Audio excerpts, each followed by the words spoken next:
So here's one of the biggest things in entrepreneurship that people don't talk about. They talk about obviously being a closer and closing techniques and different things that you can say to clients and different tactics and all that stuff. And all that stuff has its place. But I want to start here, and it's right here, your mental health and your mental well-being. If you are not feeding your brain and feeding your mind with the right things and resetting your brain when things go poorly and literally doing this multiple times in a day, you are going to fail. And it's probably, I know we always like to say this is the number one reason why people fail in business or in insurance or whatever, but when you actually break it down mentally, when you think that you cannot accomplish something, right? They always say this phrase, you won't. And if you think you can, you will, as long as you're obviously willing to put in the time, effort, blood, sweat, and tears, the different things that it's going to take. But when you break down mentally what sales can do to you, right? You typically get told no a hell of a lot more than you get told yes, right? And then you start having doubt, you start thinking there's something wrong with you, you start questioning the industry that you're in, you start questioning the people you work with, the product you work with, and you start looking at all the things that it's not instead of actually thinking about the one thing that it is, and that's right here. It's right in between the ears. So a couple of quick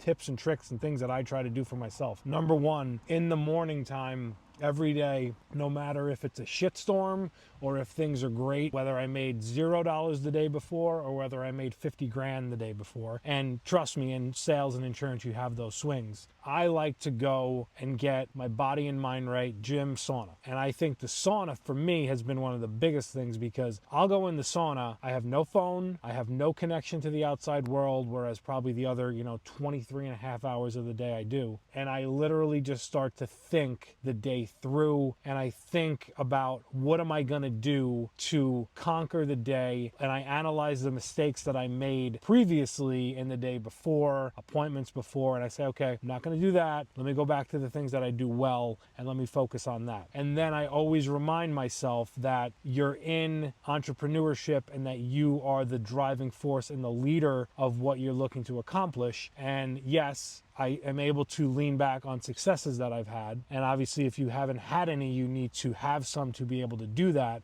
But what I would tell you, if you haven't had any, talk to somebody who has, because that person will give you their mental clarity around what they're doing and the success that they're having. So, big thing, again, I know this is a little bit long-winded, but your mental health and your mental clarity is literally the difference between if you're winning in business or if you're losing in business. Protect your mind, protect your business, protect your money.